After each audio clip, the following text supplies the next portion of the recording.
tributaria, la semana entrante, que nos juntemos el día martes, vamos a hablar de esta ley. Antes yo le quiero, ¿está en Classroom? Sí, yo estoy en Classroom. Ujú. Entonces, les quería decir que es muy importante que tomen en cuenta que hay reformas a la ley de la Superintendencia de Administración Tributaria que están contenidas en el decreto 37-2016.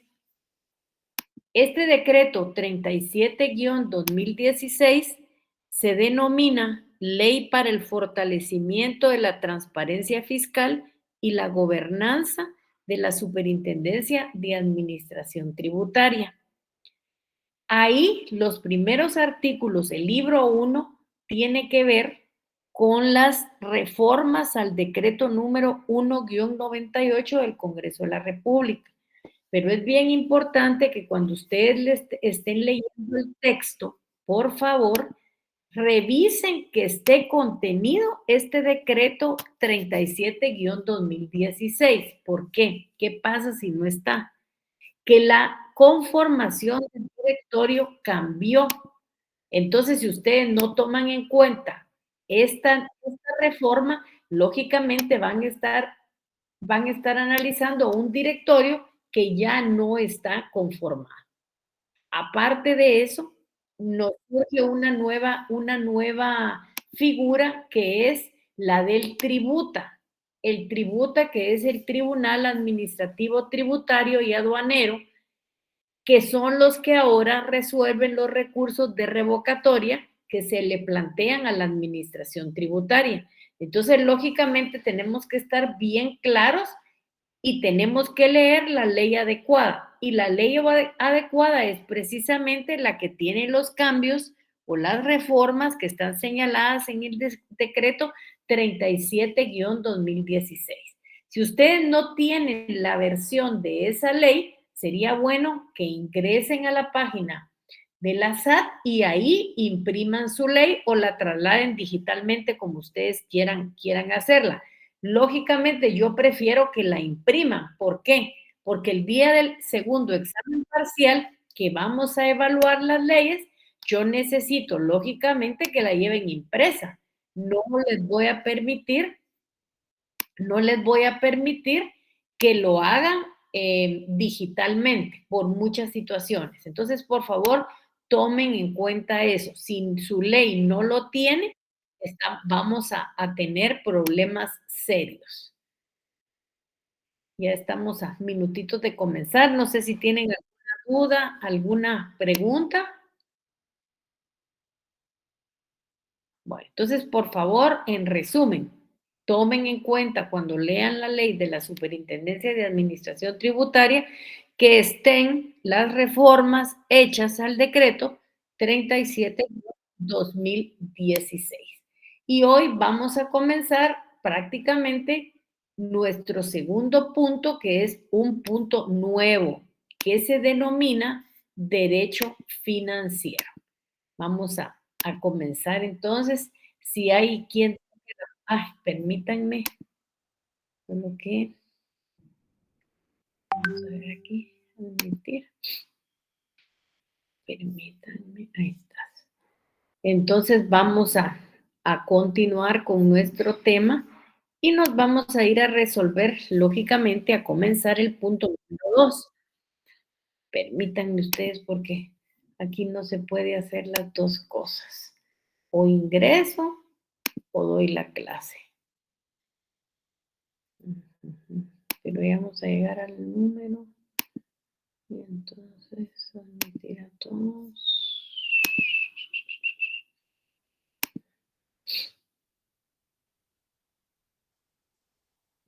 Hoy sí están casi todos aquí. Qué alegre. Aquí estamos pasando de una vez la lista para ver quiénes están adentro. Bueno, entonces les decía que vamos a ver el punto número 2. El punto número 2 tiene que ver con el derecho financiero. Ese tema es el tema medular, porque no sé si ustedes ya se dieron cuenta que la clase se denomina derecho financiero. ¿Qué vamos a ver del derecho financiero?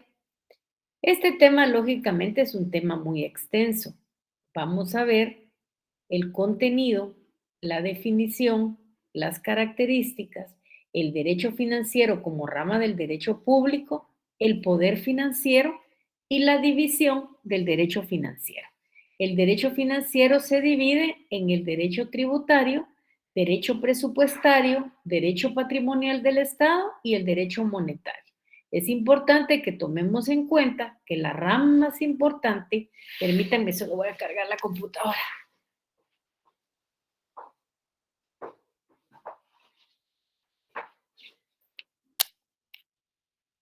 Que la rama más importante del derecho financiero es sin duda el derecho tributario. ¿Por qué razón?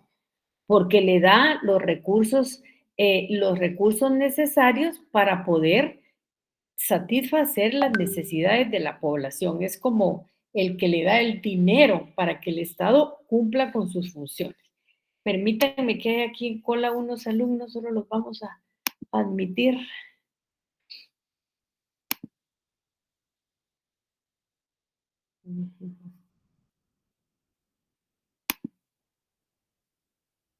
Bueno, entonces es importante. Eso es lo que vamos a ver prácticamente del derecho financiero. Bueno, el contenido del derecho financiero. ¿Qué es lo que vamos a estudiar nosotros dentro del contenido del derecho financiero? Aquí vamos a tener dos corrientes, vamos a estudiar dos corrientes. Vamos a tratar en primer lugar lo que señala el tratadista Héctor Villegas. Él da 5 aspectos que deben de estar dentro del contenido del derecho financiero. Y posteriormente vamos a ver lo que dice Matus Benavente, que es otro clásico del derecho tributario, y vamos a ver 4 aspectos que deben de estar regulados dentro del contenido del derecho financiero. Comenzando entonces con Héctor Villegas. Para Héctor Villegas, el primero es la regulación jurídica del presupuesto. El presupuesto, hoy por hoy para el Estado, juega un papel completamente importante.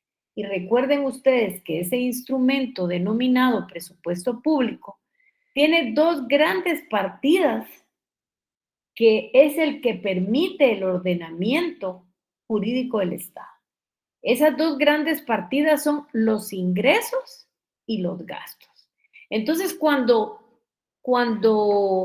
este autor, Héctor Villegas, habla de la regulación jurídica del presupuesto, él dice, en primer lugar, nos habla del presupuesto público. Sí, ¿por qué es público? Porque es el presupuesto del Estado. Este tema a profundidad lo vamos a estudiar más adelante, pero para poder estudiar este aspecto tenemos que saber que es un instrumento legal por medio del cual se calcula y autoriza los gastos y prevé los ingresos para solventarlos, determinando las respectivas atribuciones de los órganos del Estado en la gestión financiera. Él habla incluso de un derecho presupuestario que hoy por hoy ya va siendo una rama muy distinguida del derecho financiero, porque sin presupuesto el Estado no puede ordenar esos dos grandes rubros que conforman el presupuesto, los ingresos y los egresos denominados también gastos. Naturalmente, el derecho presupuestario se ha desarrollado muchísimo. Es más, en el último Congreso Jurídico leí unos documentos que dicen que ya se está considerando ser una ciencia independiente. Ya no está dentro de esa concepción del derecho financiero, sino que por todo lo que engloba, ya quiere ser una ciencia independiente. Él nos habla también de la regulación legal del tributo. Y ustedes van a oír mucho tributos e impuestos. Cuando nosotros hablamos de tributos, hablamos de una parte general. Y esa parte general se divide en impuestos, en arbitrios, en tasas y en contribuciones especiales. Ya van a ver cuando comencemos a leer el Código Tributario que lamentablemente en Guatemala las tasas no están contenidas dentro de los tributos, no aparecen en la ley. Pero esto no quiere decir que no existan. Lo que pasa es que existen y se desarrollan en base al contenido del Código Tributario. Como en Guatemala ocurre siempre, siempre se pensó hacer un código tributario general y un código tributario municipal. Pero después de 20, de 25 años, no nos hemos logrado poner de acuerdo y no tenemos ese código tributario municipal. ¿Qué se va a regular ahí del tributo? Lógicamente, cuando nosotros hablamos de tributo, debemos de pensar en su división, en esa división que la divide en impuestos, arbitrios, tasas y contribuciones especiales. Y de eso vamos a estudiar las relaciones concernientes a la tributación en general, que integran un sector específico denominado derecho tributario. Luego vamos a hablar la regulación jurídica del patrimonio del Estado. Ustedes saben que el Estado tiene su propio patrimonio y si nosotros nos vamos a la división más común de bienes, nos vamos a encontrar que es bienes muebles y bienes inmuebles. Claro, el Estado tiene bienes muebles e inmuebles. Y aquí lo que vamos a estudiar es esa regulación jurídica de la administración del patrimonio del Estado, o sea, la gestión patrimonial que éste hace, las regalías, todas las participaciones que tiene el Estado cuando explota ese patrimonio. Precisamente estamos hablando de la regulación jurídica del patrimonio del Estado.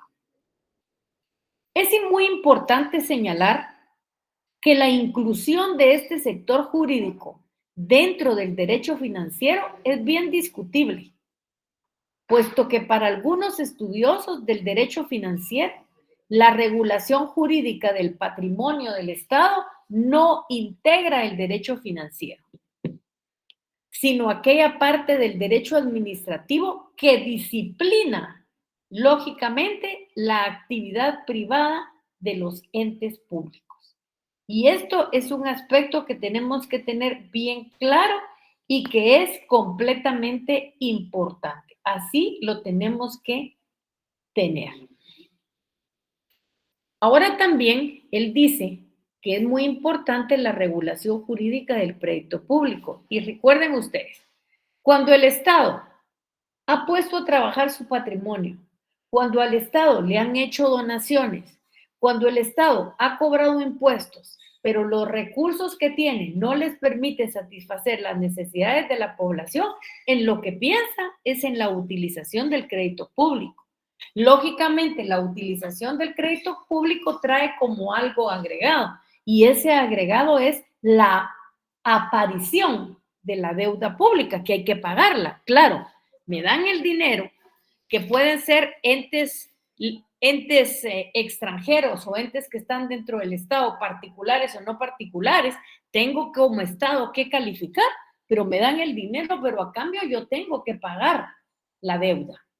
Entonces, esta regulación del crédito público, esto debería de ser una figura que no debería ser utilizada normalmente, sino que por el contrario, debería de ser una figura extraordinaria cuando efectivamente, por cualquier razón, el Estado no puede tener el dinero necesario para satisfacer las necesidades de la población.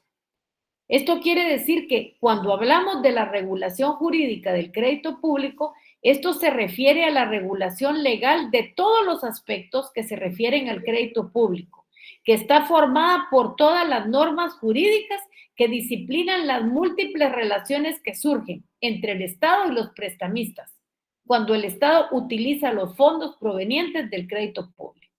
Sí, usa los fondos del crédito, pero tiene que pagar la deuda. Por eso les digo, debe de considerarse una figura extraordinaria.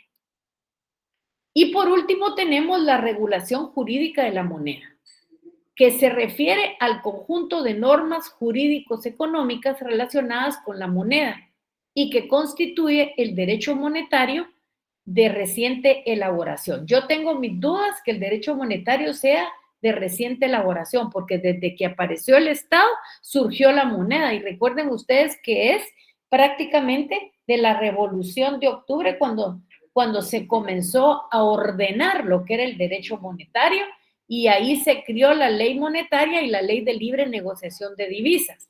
Nosotros, cuando el dólar llegó tan arriba que sigue teniendo, no pensamos en perder nuestra moneda, sino qué pensamos en hacer. Lo que nosotros pensamos en hacer, lógicamente, ¿qué era? Era mantener nuestro quetzal, pero tener un conjunto de normas jurídicas que nos permitiera la utilización del dólar, porque no podemos otra cosa. En cambio, tenemos a nuestro vecino El Salvador. ¿Qué hizo El Salvador? Adoptó como moneda el dólar y desechó su moneda nacional. Pero eso ya se trata de la identidad que nosotros tenemos con nuestra moneda. Ahora aquí entra Matus Benavente y él dice, bueno, aparte de estos 5 contenidos que son importantes, también hay importante sumarles otros 4 contenidos. ¿Y cuáles son? La teoría financiera. Y él lo que dice es que es importante estudiar y conocer la teoría financiera. ¿Para qué? Para poder crear, modificar e interpretar la norma financiera y poder aplicarla. Es importante que los diputados, que el Congreso de la República conozca la norma financiera. Yo me recuerdo en el tiempo de Otto Pérez Molina, en los últimos momentos, dentro del presupuesto público, crearon 2 impuestos, que era la ley del cemento y la ley a la telefonía. En el presupuesto no podían ir, porque en el presupuesto solamente van a ir, va a ir los ingresos y los gastos. Y aparte de eso, nosotros tenemos el artículo 239 que nos dice que para crear un impuesto, el Congreso debe de crear una ley. Y eso está contenido en el principio de legalidad. Entonces, ¿qué fue la suerte? Lo metieron dentro de la ley del presupuesto, plantearon las inconstitucionalidades y se quedó sin efecto. ¿Por qué plantearon la inconstitucionalidad? Por la violación del artículo 239 de la Constitución, que es un principio base del sistema jurídico tributario guatemalteco y que todos lo debiéramos de conocer al dedillo. ¿Qué dice el artículo 239? Nosotros en Guatemala le llamamos principio de legalidad, pero en otros países le llaman principio de reserva de ley. Y nuestro artículo 239 que está en la Constitución dice, corresponde con exclusividad al Congreso de la República decretar impuestos ordinarios y extraordinarios, arbitrios y contribuciones especiales conforme a las necesidades del Estado, de acuerdo a la equidad y la justicia tributaria, así como determinar las bases de la recaudación, especialmente las siguientes. El hecho generador de la relación jurídica tributaria, las exenciones, el sujeto pasivo del tributo y la responsabilidad solidaria, la base imponible y el tipo impositivo, las deducciones, los descuentos, las reducciones y recargos y las infracciones y sanciones tributarias. Son nulas ipso iure las disposiciones jerárquicamente inferiores a la ley que contradigan o tergiversen las normas legales reguladoras de las bases de recaudación del tributo. Las disposiciones reglamentarias no pueden modificar dichas bases y se concretarán a normal lo relativo al cobro administrativo del tributo y establecer los procedimientos que faciliten su recaudación. O sea, ahí nos están dando una receta de cómo deben de estar los impuestos y qué deben de contener las normas de los impuestos. Lógicamente, si cuando incluyeron los impuestos dentro del presupuesto, hubieran conocido teoría financiera, nunca lo hubieran hecho. ¿Por qué? Porque sabían la existencia del artículo 239 de la Constitución. No se concibe, no es lógico que se pueda crear e interpretar las normas del derecho financiero sin conocer la teoría financiera. Los legisladores, para poder crear la ley financiera, deben conocer la teoría financiera, deben de conocer los impuestos, deben de conocer el tipo de impuestos que tenemos, directo e indirecto, y deben de conocer los principios fundamentales que deben de regir en los impuestos contenidos en la Constitución. Dígase capacidad de pago, legalidad, principio de justicia. Es necesario saberlo. Yo les dije a ustedes al principio del curso que derecho penal tiene que ver mucho con la Constitución. Se debe de respetar lo contenido en la Constitución. Lo mismo pasa en derecho tributario. Aquí no se pueden crear impuestos si no se cumple con el artículo 239 de la Constitución. No puede usarse la analogía y decir, la ley dice esto, entonces yo pienso que es lo otro. No, así como los delitos están en el Código Penal, resulta que también en las leyes tributarias está la relación jurídica tributaria y está la determinación del tributo. Y sobre eso no nos podemos salir. Recuerdan ustedes que en el derecho financiero nosotros tenemos un procedimiento contencioso administrativo en materia tributaria, que hoy por hoy sigue siendo en única instancia.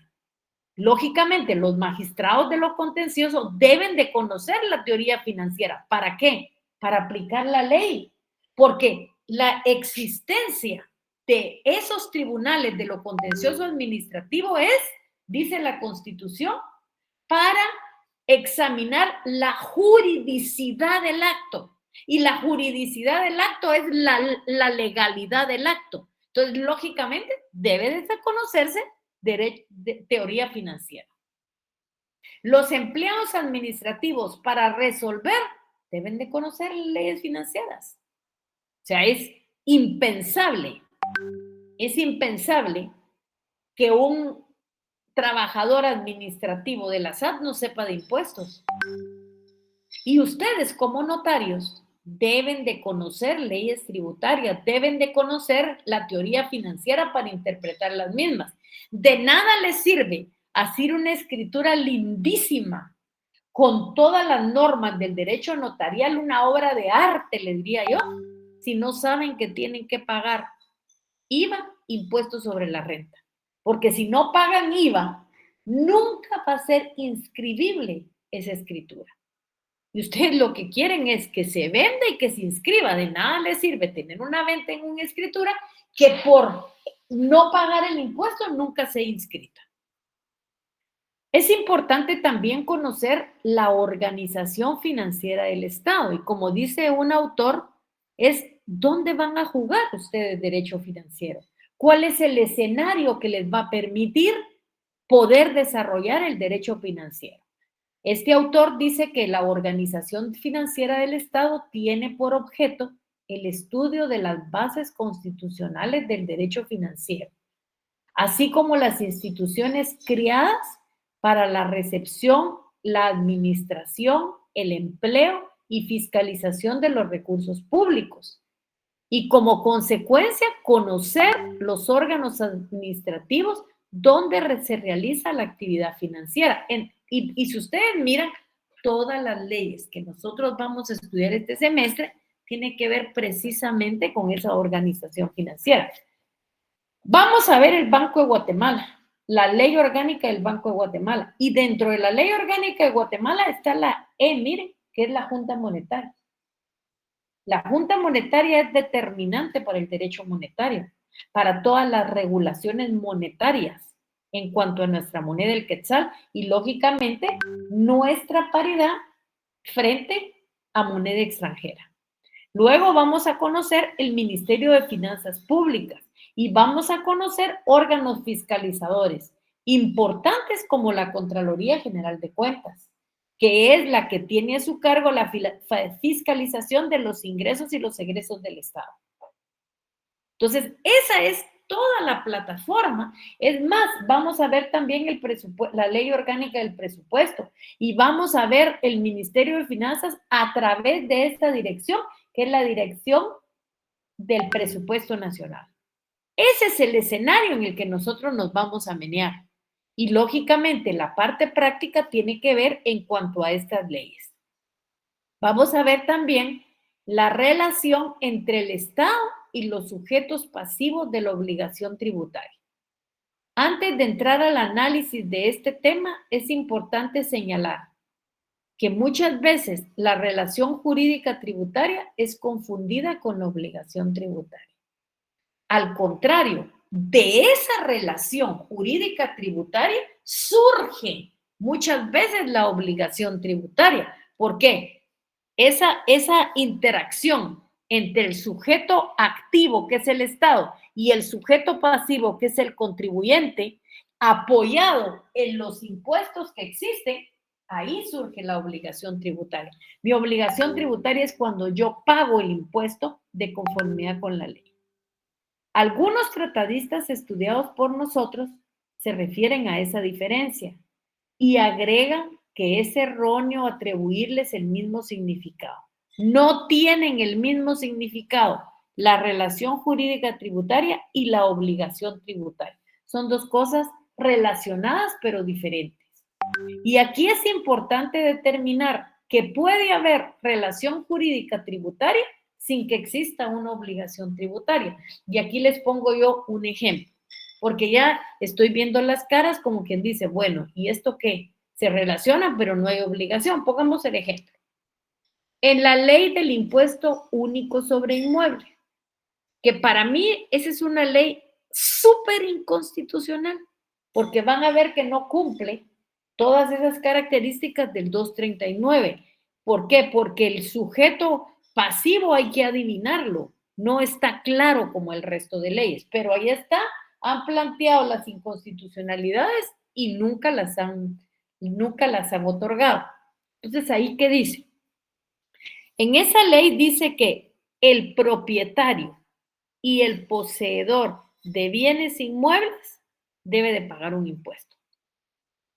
Y hay una tabla que grava el valor de los inmuebles. El primero habla que la propiedad que esté valorada de 1 quetzal a 2,000 quetzales está exento de pago. Yo sigo pensando que ya no hay impuestos de 2,000, ya no hay inmuebles de 2,000 quetzales. Si un par de zapatos vale 2,000 quetzales, es ilógico que un inmueble, por pequeño que sea, pueda costar 2,000 quetzales. Eso ya perdió actualidad. Y por eso las municipalidades ya no tienen inmuebles de 2,000 quetzales, porque en la práctica no existen. Entonces, ¿qué dice ese artículo? Dice que el que tenga un inmueble hasta 2,000 quetzales esté exento de pago. Dese en cuenta entonces, está la ley, está la realidad del sujeto pasivo, pero ahí surge la obligación tributaria. ¿Por qué no surge la obligación tributaria? Porque la misma ley dice que están exentos de pago. Así de sencillo, así de sencillo. Entonces, lo dice la ley, se da la situación particular, pero la misma ley dice que está exenta de pago. Entonces, no hay obligación tributaria. Sí hay relación jurídica tributaria, pero no hay obligación tributaria. ¿Por qué? Por disposición expresa de la ley. Es por medio de la obligación tributaria que se establece el vínculo entre el Estado y los contribuyentes, separando claramente cuáles son los derechos y obligaciones del contribuyente frente al Estado y cuáles son los derechos y obligaciones del Estado frente al contribuyente, los cuales son regulados por el derecho financiero. Además, las garantías y procedimientos que puedan o tienen derecho los contribuyentes frente al Estado o viceversa. Y para entender, les pongo otro ejemplo más. Les pongo Juan Pérez. Juan Pérez es abogado y notario. Y él no quiere ser juez, no quiere trabajar en ninguna parte, sino se dedica al ejercicio liberal de la profesión. Esa profesión se encuentra gravada por la ley del impuesto sobre la renta. De esta manera surge una relación entre el Estado y el abogado Juan Pérez. Esa relación no es una relación cualquiera, no es una relación de trago, no es una relación de amistad, es una relación de carácter tributario. ¿Por qué? Porque se deben tanto el Estado y el señor Juan Pérez una serie de obligaciones que deben de ser cumplidas, aun cuando Juan Pérez nunca llegue a coincidir en la situación prevista por la ley para que nazca la obligación tributaria. Y aquí, ¿cuál sería el caso? Que Juan Pérez nunca emite una factura porque nunca hizo una escritura. Así de sencillo. Y no sería raro, porque ahora con 50,000 abogados, esto se pone complejo cada día y el poco dinero que hay efectivo en la calle no lo pueden utilizar para esta situación. En cuarto lugar están las relaciones que se originan entre particulares, originadas de los impuestos. Estas relaciones entre los contribuyentes surgen generalmente de la legislación financiera y tributaria. ¿Con qué objeto?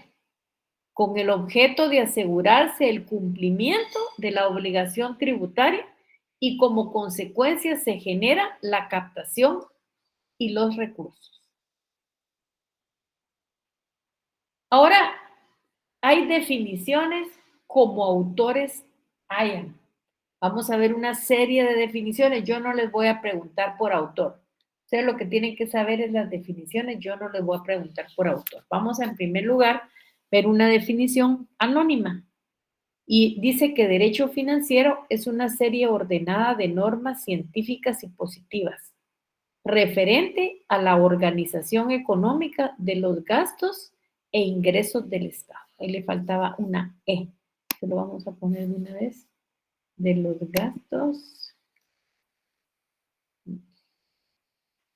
Vamos a ver aquí.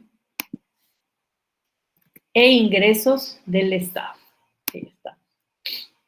Matut Benavente, que ese es el autor que estamos utilizando en este tema. ¿Qué dice él? Él dice que es una disciplina jurídica que estudia principios y preceptos legales que rigen la organización del Estado. ¿Para qué? Para la percepción, para la administración y para el empleo de los recursos públicos y las relaciones jurídicas a que los impuestos dan origen para el Estado, para los contribuyentes, como los que se generan a consecuencia de la imposición. Realmente esta definición es muy, muy compleja. Muy compleja y creo que abarca todo lo que nosotros queremos abarcar. Disciplina jurídica que estudia los principios y los preceptos legales que rigen la organización del Estado para la percepción, administración y empleo de los recursos públicos y las relaciones que dan origen para el Estado y los contribuyentes, como los que se generan como consecuencia de la imposición. Fernando Sáenz de Bujanda, este también es considerado como un clásico de clásicos. ¿Qué dice él? Él dice que es una disciplina que tiene por objeto el estudio sistemático de las normas que regulan los recursos económicos que el Estado y los demás entes públicos pueden emplear para el cumplimiento de sus fines, así como el procedimiento jurídico de percepción de los ingresos y de ordenación de los gastos y pagos que se destinan al cumplimiento de los servicios públicos. Hipólito Rossi. ¿Qué dice Hipólito Rossi? Es una rama del derecho público que estudia y programa los principios e instituciones jurídicas que deben de regir la actividad del ente público consistentes en la dotación dineraria para atender a las necesidades estatales y las generales del país, la obtención de tales medios dinerarios, su administración e inversión y la realización dineraria de las dotaciones. Giuliani Funrush, conjunto de normas jurídicas que regulan la actividad financiera del Estado en sus diferentes aspectos, órganos que la ejercen, medios en que se exterioriza y contenido de las relaciones que origina. Giannini. Giannini nos da dos. Dice, es el conjunto de normas que disciplinan las recaudaciones, la gestión y el gasto de los medios necesarios para la vida del ente público.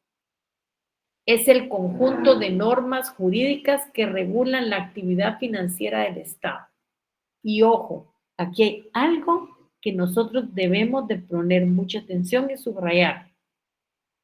La actividad financiera constituye el objeto del derecho financiero. O sea, esa actividad en primer lugar que hace el Estado para conseguir los recursos necesarios para poder planificar, emplear y efectuar los gastos es el objeto principal del derecho financiero.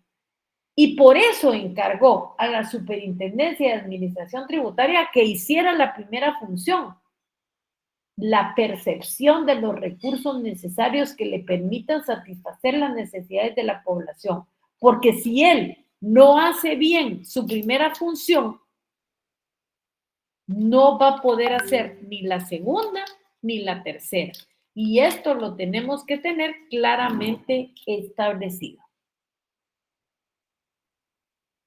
Vamos a ver ahora cuáles son. Ramón Valdés Costa le llama carácter del derecho financiero, pero muchos autores dicen que son las características del derecho financiero. Entonces vamos a ver los caracteres o característicos del derecho financiero. Y aquí en primer lugar, vale la pena hacer la observación que hace Ramón Valdés Costa. ¿Qué dice él?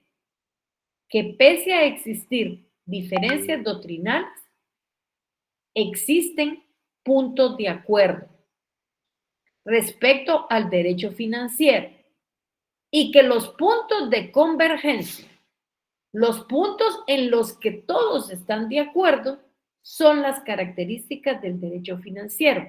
¿En qué están de acuerdo?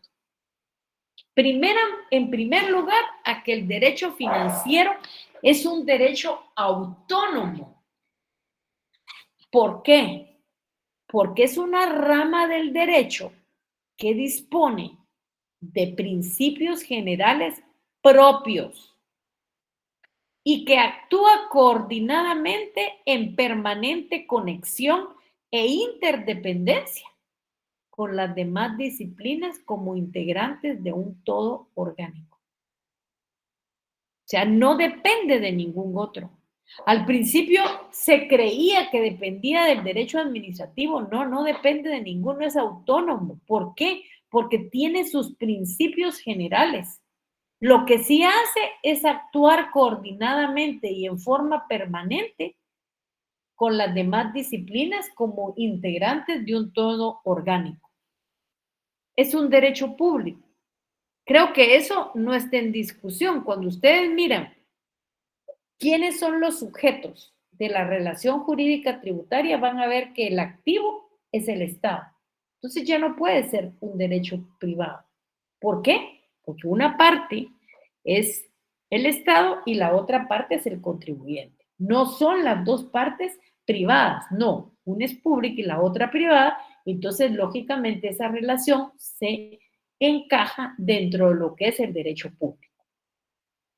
Y al respecto, ¿qué dicen los conocedores de este tema? Dicen que es una rama jurídica que debe de ubicarse dentro del derecho público, cualquiera que sea el criterio que se utilice para distinguir el derecho público del derecho privado. No puede caber duda alguna de que la disciplina en estudio pertenece al derecho público.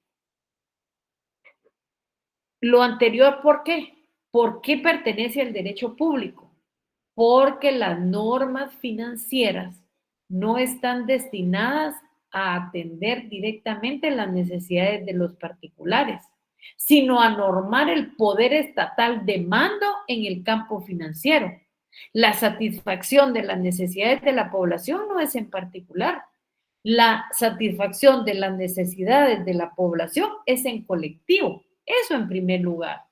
Y en segundo lugar, porque el derecho financiero no es un derecho excepcional, sino es un derecho absolutamente formal, normal, formal y normal. ¿Por qué? Porque tiene una función muy importante y es proporcionarle al Estado los recursos necesarios para satisfacer las necesidades de la población. Plugiese es un tratadista que ha estudiado este tema y él con mucha autoridad ha dicho que el derecho financiero señala que no es concebible una ley más normal que aquella que regla la actuación del Estado, procurando los medios económicos que ayer, en la actualidad y siempre serán indispensables para la existencia de la organización política de la sociedad.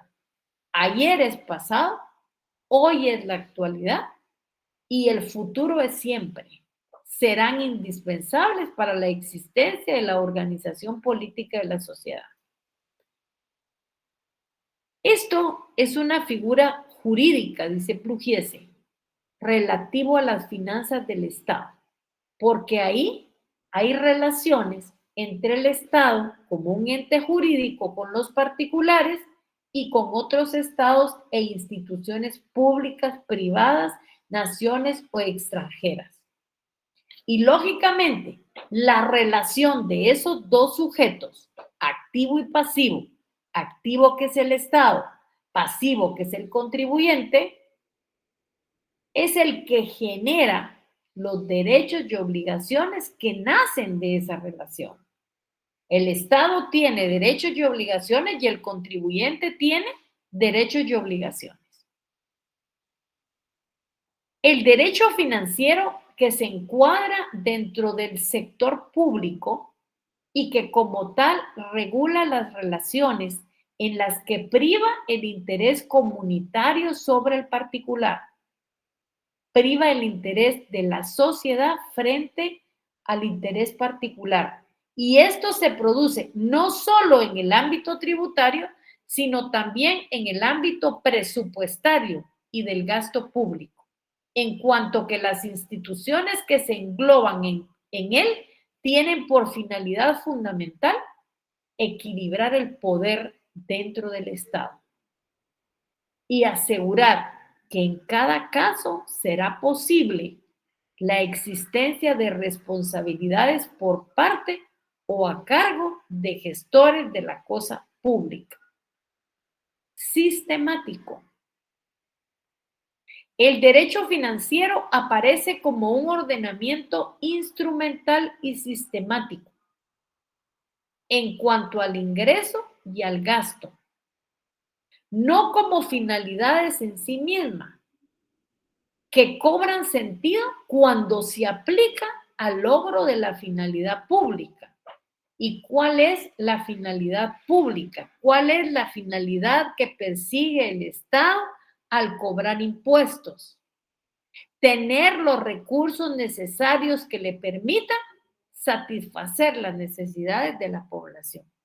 El problema es cuando los malos funcionarios toman dinero que no les corresponde, se lo llevan a su casa con un fin particular y se olvidan de la satisfacción de las necesidades de la población. Miremos, por ejemplo, cuando se trata de la necesidad de la salud de los hospitales. Hay gente que tiene cobertura en el IX. Hay gente que tiene cobertura de un seguro particular. Pero hay gente que depende en un 100% de la necesidad que tiene y que presenta y que le va a ser solucionado por un hospital público. Ya las situaciones, ya las consideraciones particulares, ya las vivimos durante la pandemia. Ya vimos gente dormida en el suelo ante la incapacidad del Estado de poder satisfacer las necesidades de la población. Nosotros ya vimos lo que es correr por una vacuna, hacer grandes colas, porque creíamos que esa vacuna era la vida o la muerte, y el Estado incapaz de satisfacer las necesidades de la población. Y esto no es un tema de hoy, es un tema de ayer. Si nosotros miramos, producto de la revolución, tenemos dos hospitales, el General y el Roosevelt, y siguen siendo los dos hospitales. Ya lo que pasó en Chimaltenango, cada quien que lo juzgue y haga su análisis. El derecho financiero se compone de normas de carácter heterogéneo. ¿Qué quiere decir? Que no son iguales. Y aquí nosotros debemos advertir que el derecho financiero no constituye un sistema orgánico de relaciones homogéneas, sino por el contrario, un conjunto de relaciones de diversa naturaleza. O sea, tenemos solo en normas, tenemos normas tributarias y normas aduaneras. No son lo mismo.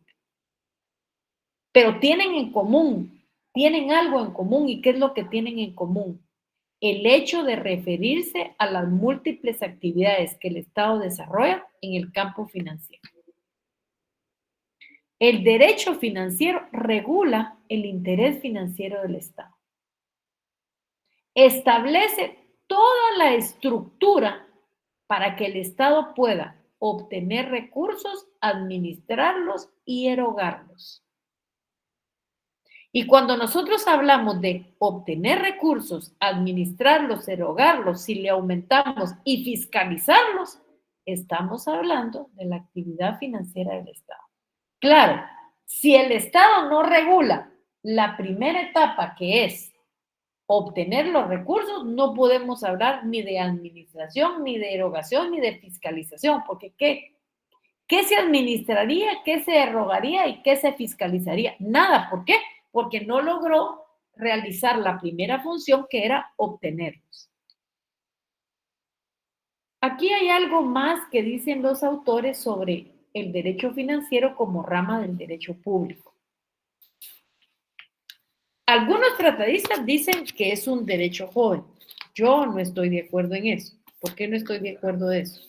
Porque la necesidad del Estado de tener los recursos necesarios para satisfacer las necesidades de la población no nacieron después de que el Estado se formó, sino nacieron en el mismo momento en que el Estado tenía que satisfacer las necesidades de la población. Yo lo que creo es que hoy por hoy, con toda esa organización que se ha hecho, se le ha dado mucho auge, pero no es que sea un derecho joven. Que entró en discusión con el derecho administrativo, sí. Que al principio se consideró que era una rama del derecho administrativo, sí. Pero todos coinciden en que el derecho financiero es una rama del derecho público muy representativa. Aquí no hay contratos y es unilateral. Es más, cuando el Estado ejerce ese poder imperio, ni lo vemos, pero lo sentimos que nos está echando el ojo si no pagamos los impuestos. ¿Qué dice el autor Ramón Valdés Costa a este respecto? Él indica que pese a existir discrepancias doctrinales, existen puntos de convergencia. ¿Cuáles son esos? El derecho financiero es una rama jurídica que debe ubicarse dentro del derecho público. Cualquiera que sea el criterio que se utilice para distinguir el derecho público del derecho privado. No puede caber duda que el estudio pertenece al derecho público. Ni por la cabeza, no se les va a ocurrir por nada del mundo pensar que está dentro del derecho privado. No. Está dentro del derecho público. ¿Por qué? Porque hay una participación activa del Estado. Es público porque es el conjunto de normas que regulan el orden jurídico relativo a las finanzas del Estado, a las relaciones del Estado como un ente jurídico con los particulares, a las relaciones con otros estados e instituciones públicas que pueden ser privadas, nacionales o extranjeras, y los derechos y obligaciones que nacen de estas relaciones. Se encuadra el derecho financiero dentro del derecho público y que como tal regula las relaciones en las que priva el interés comunitario, el interés de todos sobre el particular. Y esto se produce no solo en el ámbito tributario, sino en el presupuestario y en el del gasto público, en cuanto que tienen instituciones que se engloban a la finalidad fundamental, que es equilibrar el poder dentro del Estado y asegurar que en cada caso en particular será posible exigir responsabilidad por parte y a cargo de los gestores de la cosa pública. Al considerarse al derecho financiero como una rama del derecho público, es por el hecho de que es de carácter coercitivo la aplicación de sus normas. Además, no existe en el derecho financiero una libre interpretación. La ley debe de interpretarse en sentido literal y no puede dar la manifestación de voluntad de los sujetos que participan en las relaciones jurídicas financieras. Dicho de otra manera, aquí no es la voluntad de los sujetos que participan, aquí es la coerción y la imposición del Estado contenida en las leyes tributarias. El derecho financiero, como una rama del derecho público, es efectivamente diferente a cualquier derecho que esté contenido en el derecho privado. Y aun cuando deja a los sujetos que conforman la sociedad para que cumplan con los ejercicios de las normas, no les permite la libertad de que manifiesten su voluntad. Y al estar sujetos particulares en cualquiera de las condiciones que la ley financiera señala, solo tenemos dos caminos: observarla, cumplirla como la ley regula. Aquí no es yo voluntariamente quiero pagar, no quiero pagar, no señor. Existe la ley financiera, en base al principio de legalidad, solo me queda cumplirla. ¿Cumplirla cómo? No cumplirla como yo quiero, sino cumplirla como la ley lo regula. Por hoy nos quedaríamos ahí. ¿Dudas, preguntas, comentarios?